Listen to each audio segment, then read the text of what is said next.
Hey guys, welcome to Lifehack YouTube channel. In this video, I'm gonna tell you so many useful informations. And if you are new for this YouTube channel, please don't forget to subscribe. Video kanaan odeeffannoowwan gaggaarii ta'an isinitti himuufan deema. YouTube kanaaf haaraa yoo taatan subscribe gochuun akka hin dagatamne jechuun barbaada. Odeeffannoon ani isinitti himus barnoota viidiyoo asirratti kennamurraa alatti jechuudha. Telegiraam chaanaaliin baay'ee bu'a qabeessa ta'e banamee jira. Telegiraamii sanarraa PDF kan saabjektii kanaa akkasumallee saabjektoota kan biroo gosoota garaagaraa argachuu dandeessu jechuudha PDFdhaan. Akkasumallee shoortinoottiin haala gaarii ta'een qophaa'e achirra ni jira. Akkasumallee inni kan biraan gaaffileen qormaataaf isin qopheessan haala gaarii ta'een cuunfamanii kan ba'an achirraa ni argattu. Telegiraamii kana akkamiinan jooyin gochuu danda'a kan jettaniif liinkii isaa koomentiirra akkasuma diskiripshiniirra isiniif nan ka'a. Achirraan jooyin gootanii fayyadamuu dandeessu jechuudha. Viidiyoo har'aa kanaan immoo Moral and Citizenship Education Chapter 4 State Government and Citizenship walii wajjin kan ilaallu ta'a jechuudha. Ammas irra deebi'ee kan isin gaafadhu subscribe gochuun akka hin dagatamne please. Akkasumallee viidiyoon kun namoota biroo bukkee akka ga'uuf share godha. Xumura irrattis viidiyoo kana yoo jaallattan like akka gootan abdiin qaba. Barnootatti haa dabarru. State Government and Citizenship jedha chapter 4 lammummaa, mootummaa fi biyya isa jedhudha jechuudha. Jalqaba irratti maaltu jira? State biyyatu jira jechuudha. Defining state. The term state has been used to refer to a building range of things, a collection of institutions, a territorial unit, a philosophical idea, an instrument of coercion. Statein kuni daangaa wantootaa, baay'ina wantootaa kan namaan galle wayii ibsuuf akka gargaaruun dubbisa. Akkasumallee walta'iinsa jaarmiyaalee bittaa yookaan daangaa isa jedhamu akkasumallee yaada filosoofii akka ta'edha jechuudha kan inni dubbatu. Perspeektiivota afurtu jira isteetii ibsuu irratti jechuudha. Isteetii define gochuu irratti perspeektiivota afurtu jira. Idealistic, functionalist, organizational and international perspective. Tokkoon isaanii kun yaadni isaanii maal akka ta'e qabachuu qofaa jechuudha. Isinirraa kan eegamu malee wanta kan biraa miti. Ilaalchota namoonni isteetiin maal akka ta'e ibsuu irratti qabanidha jechuudha perspeektiivonni kun. Idealistikiin maal jedhamee haa ilaallu. Must clearly reflected in the writing of Hegel. Barreeffama Hegel keessatti caqafamee jira jechuudha hiikkaan kun. Akkas jedha Hegel. Conceived of the state as an ethical community underpinned by mutual sympathy, universal altruism. Hegel akka Hegel yookaan idealist approachii kanatti maal jedhaa? Faayidaa namoota hedduu. Fakkeenyaaf namni tokko namoota baay'ee faamilii isaa bakka bu'eetu gargaara yoo ta'e, fakkeenyaaf abbaa mana tokko yoo fudhattanii maatii sana guutummaadhaaf ofii isaa aarsaa godhee hojjeteetu jechuudha maatii sana kan inni jiraachisu. Sanaan wal qabataa jechuudha. Faayidaa namoota baay'eetiif namni tokko gaafa aarsaa godhu inni sun sanaan wal qabata. Akkasuma isteetii irratti immoo namni tokko yookiin ofii miidhamanii namoota hedduu gargaaruu sanaan wal qabataa jechuudha. Functionalistiin immoo the central function of the state is invariably seen as the maintenance of social order. The state being defined as the set of institutions that uphold order and deliver social stability.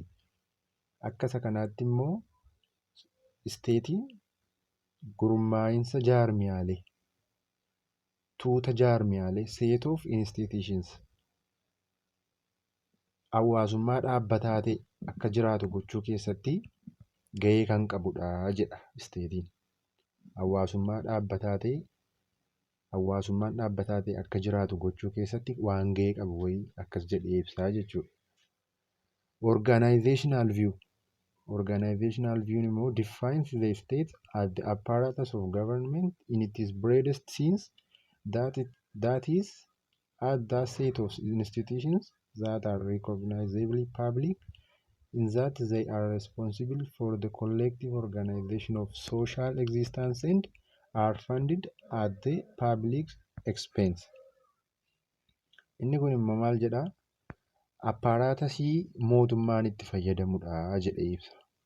Apparaatasii mootummaan itti fayyadamudha jedheetu jechuudha kan inni ibsu. Inni itti aanu international approach. The international view deals with the state's outward-looking face, its relation with other states, and therefore its ability to provide protection against external attack.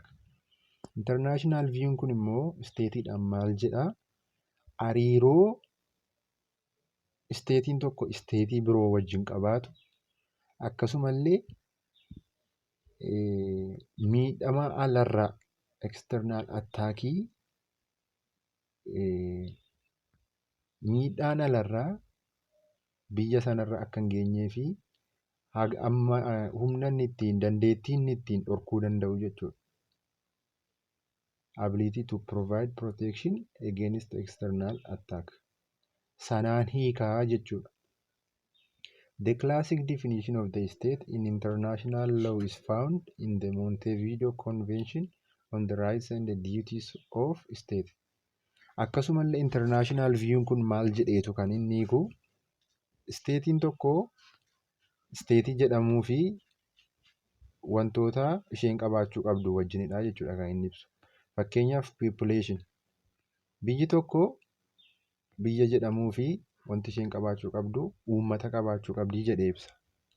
Uummata qabaachuu qabdii jedha. Since the state is a human association, the first essential element that constitutes it is the people. Uummata qabaachuu qabdi isteetiin tokko isteetii jedhamuufi jedha. Akkasumallee defined territory. Daangaa yookaan bittaa kan mataa isheetii qabaachuu qabdi. Biyyi tokko biyya jedhamuuf. There can be no state without a territory of its own. The territory of a state includes land, water, and air space. Biyyi tokko biyya jedhamuuf bittaa mataa ishee yookaan Amaariffaan isa gizaat jedhamu jechuudha. Kan mataa isheetii qabaachuu qabdi daangaa mataa isheetii. Daangaan kun immoo maal fa'i?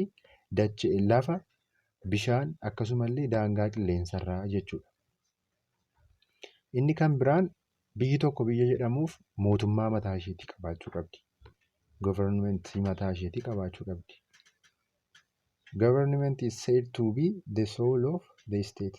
Mootummaanii lubbuu biyya tokkooti. It implements the will of the community. Fedhii community biyya sana keessa jirullee kan guutu mootummaadha jechuudha. It protects the people against the condition of insecurity. Akkasumallee nageenya uummataa kan kabachiisu mootummaa sanadha jechuudha. Inni kan biraan biyyi tokko biyya jedhamuuf kan isheen qabaachuu qabdu sovereignty yookaan birmadummaa mataa ishee qabaachuu qabdi jechuudha. As already pointed out, sovereignty is the fourth essential attribute of the concept state. It is the highest power of the state that distinguishes it from all other associations of human beings. Akkasuma birmadummaan kuni biyya tokko kan adda godhudha. Maalirraa? Jaarmiyaa associationii namoonni ittiin walitti qabaman keessaa biyya kan adda godhu sovereignty qabaachuu isheeti, birmadummaa qabaachuu isheeti jechuudha. Internal and external. Internal sovereignty implies that inside the state there can be no other authority that may claim equality with it. The state is the final source of all laws internally. akka biyya keessaattis akka biyya alaattis aangoo olaanaa kan qabu biyyuma sanadha jechuudha ofii ishee irratti.